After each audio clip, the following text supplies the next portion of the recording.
Hello again, everybody. Jacob Felder here. Today we're going to be going over part 2 of details about Theta, deep meditation. We're taking a closer look at the different phenomena experienced in the deeper states of meditation. Okay, let's see.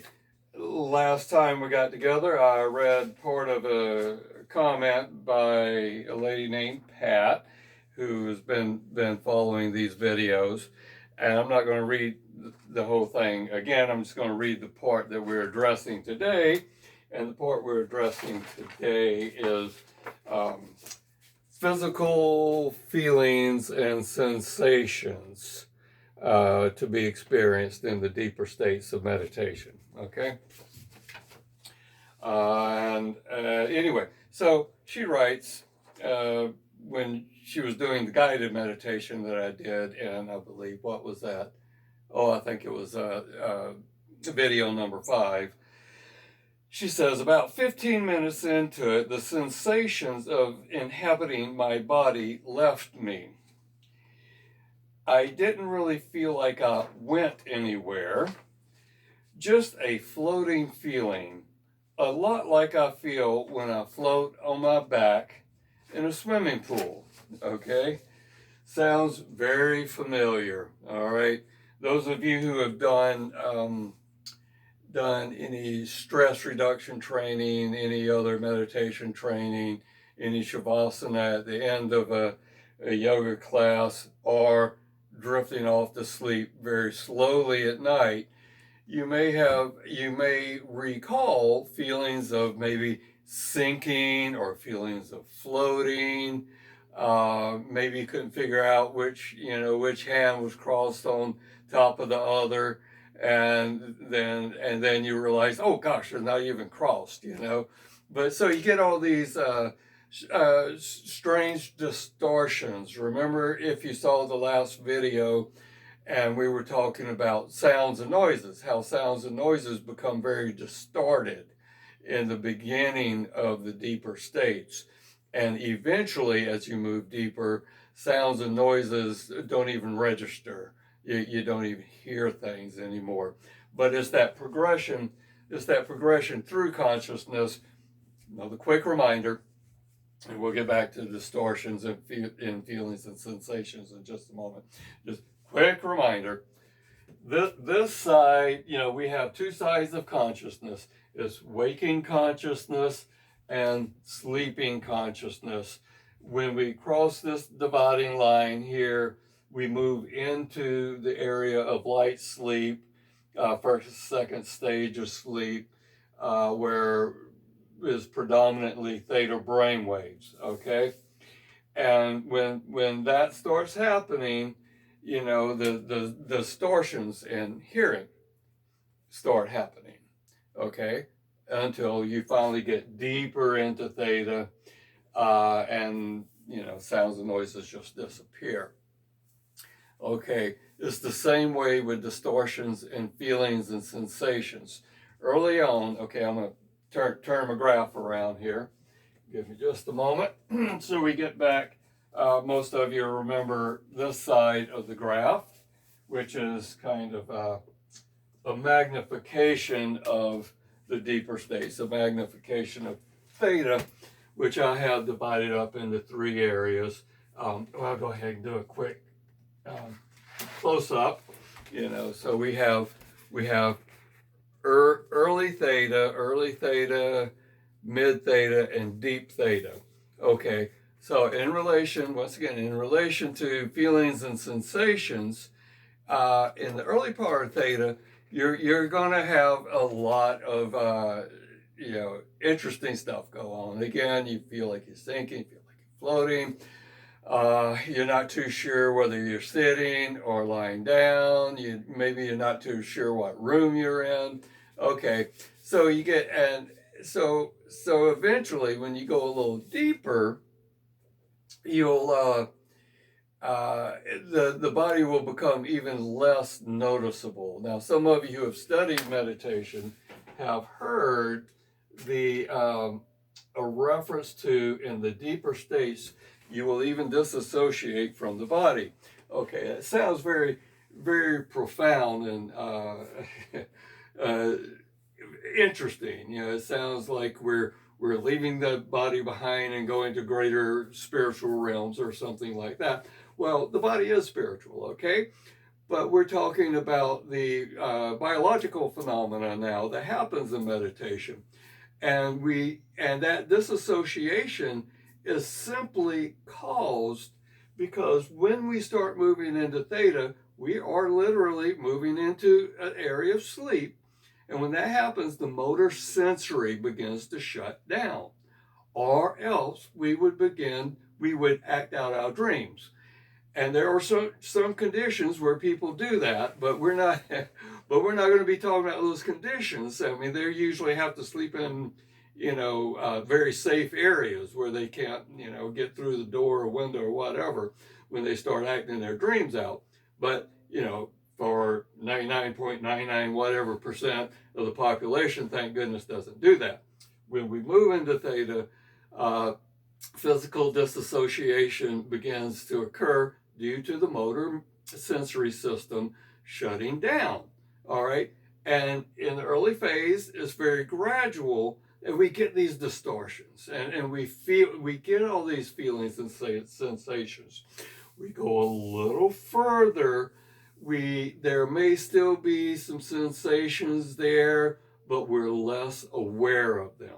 We're much less aware of the body. We just might notice every now and then, for instance, aches and pains that were there before, maybe a little discomfort of some sort, or maybe an itch or something. It'll begin to disappear. It'll begin to disappear there.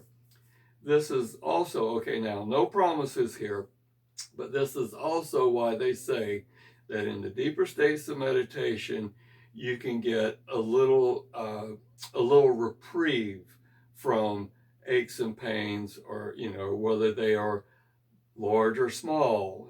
Big pain, small pain. You can get. It's not that you get rid of the pain. It's that you go below the pain. Okay. So the disassociation begins to kick in, the motor sensory begins to shut down, and we get below aches and pains.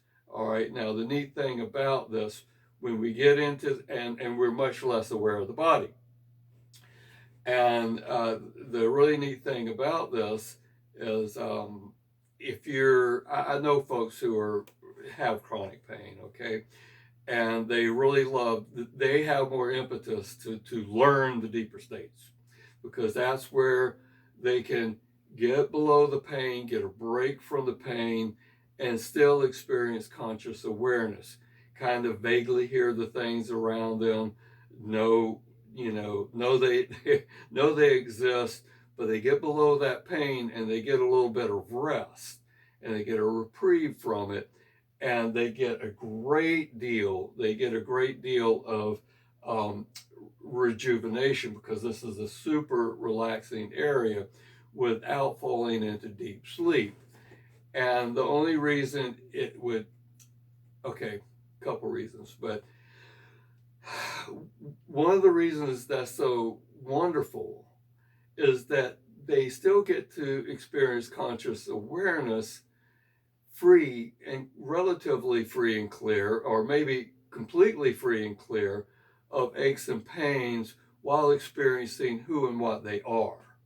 In other words, they're not knocked out all the way into deep sleep delta. They still get to be who they are, for a little while they're free of that ache and pain, those aches and pains. I had a couple people also commented if I could, mention how this works, on a fairly reliable basis.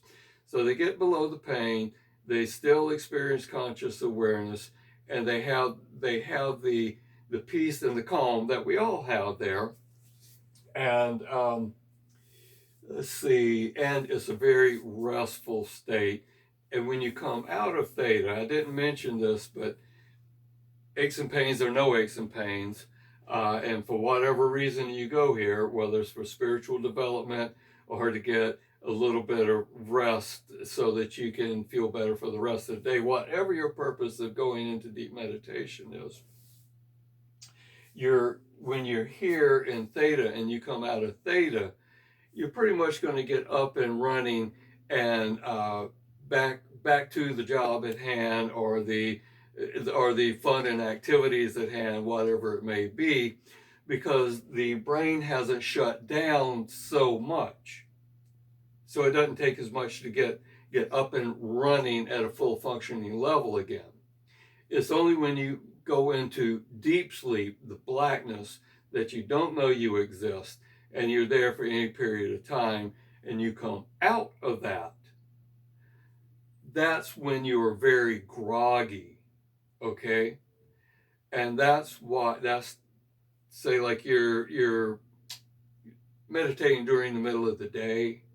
You know, you don't want to come out of your meditation feeling groggy. You know, you don't want to go to deep sleep unless like you really, really need to. You don't want to go into deep sleep, because when you come out of that, you're going to be groggy. If you go into theta, just in the deeper states of meditation and hold stable there, you get refreshed, you come out, you feel refreshed, and you're ready to seize the day. All right. Now, getting back to feelings and sensations, just like everything else along this progression of consciousness, as you go further, the say body awareness, visuals, we talked about visuals the first time, and we talked about sounds and noises. Everything begins to shut down further and further as you get over here into the deep theta, the really deep part of your meditation. And then that's when the visuals begin to vanish, or they take on a different quality, like the white light. Sounds and noises no longer register, and the body no longer factors in. It is that by then, just all recognition, all feeling and awareness of body disappears. So I hope that makes sense. In the beginning, you know, you're going to have feelings and sensations, and they're going to be kind of distorted. You might have some aches and pains. As you go along, the distortions seem to settle down a little bit, not quite as magnified.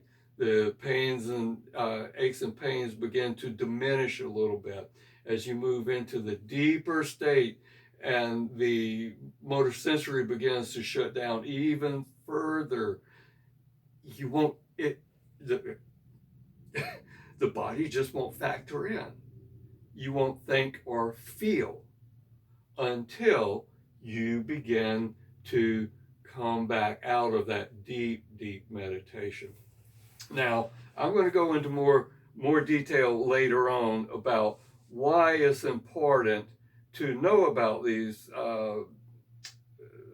phenomena, you know, these sensations and phenomena, etc., that happen in the deeper states. I'm going to talk about why it's important to understand the tracking of it.